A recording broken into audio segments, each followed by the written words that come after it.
Good afternoon and welcome yet to another video. Today we're going to talk about the top 5 things that I hate about this bike. Don't get me wrong, I really like the R1300GS. I think it's an engineering marvel, but still there are some things that you as a potential new owner or maybe as an existing new owner should know. So let's dive in.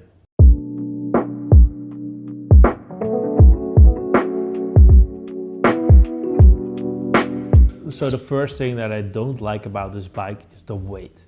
Not the weight itself, but the advertised weight by BMW. They advertise on the website, I think it's around 237 kilos wet. But there were some journalists that weighed the bike and they came to around 250 kilos plus wet. And that is only a simple crash bar. Let's say, for example, that you're adding luggage and that kind of stuff, then it will be a lot higher.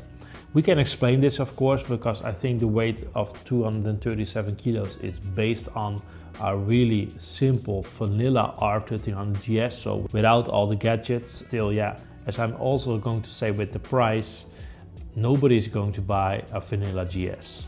The second thing I really hate about this bike is the engine sound. So it's not the worst engine sound in the world, and I think the engine in terms of performance is really good.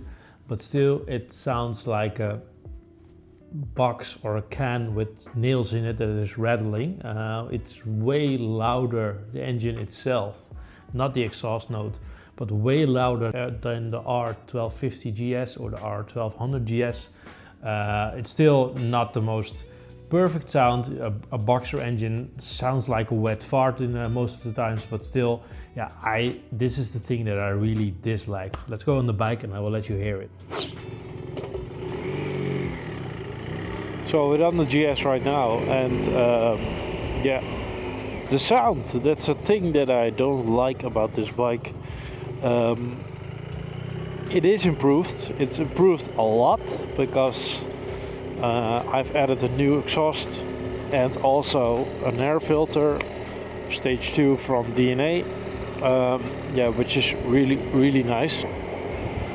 But yeah, if you compare it to the original sound is like shit.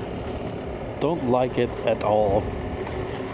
But this sound, normally if you're riding like this, 38 kilometers, it's okay, but whoa, if you open it up, it does sound better with the air filter. It's beneath here, and yeah, the exhaust is of course behind you, so you don't hear that a lot.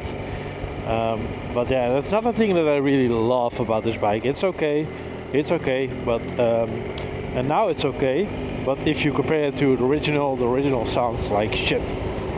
And the 1250, yeah, just sounds a little bit better than this one, but it's all because this is a whole new engine, or at least it has a lot of updates to the engine which make it sound different.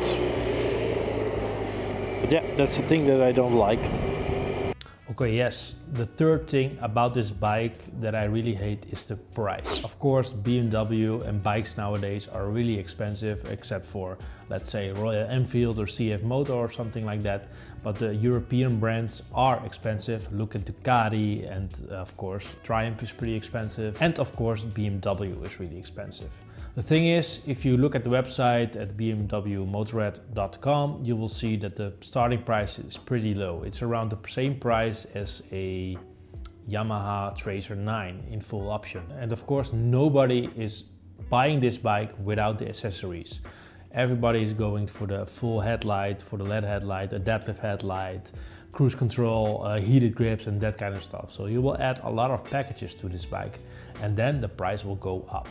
In this situation, you pay around 30 to 32,000 euros for this motorcycle, which is a lot. So I highly recommend that if you're going to buy this bike, buy it for the long term or buy it secondhand, which what I did.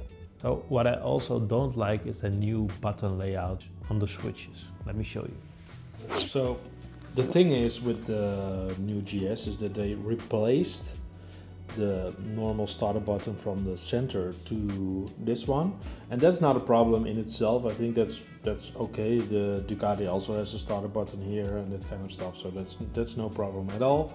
Still, we have the SOS button, which is the same. But the thing is, on the previous one they had the buttons dedicated for the heated grips and the heated seats. Now they removed that, so that's quite annoying. Still, luckily have the mode button. So we now have the so-called hamburger button. So it looks like a hamburger, and if you press it, you can also have a shortcut. But now it's on the windshield. But you need to go in the menu, go to the heated grip settings here. So here, we call it verwarming in Dutch, and then you can set it up. But yeah, quite annoying. I don't like that at all.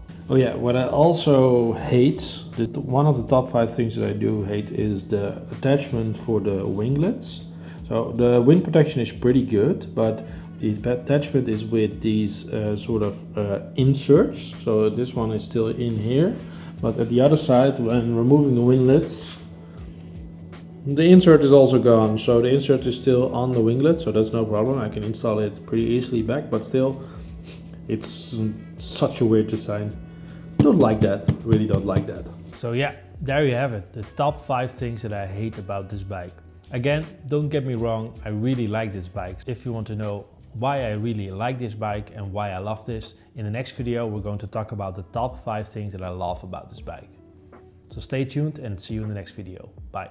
If you want to see my newest video, tap here. If you want to see my recommended video for you, tap here. And if you want to subscribe, tap here. Thanks for watching. Tap here, or tap here.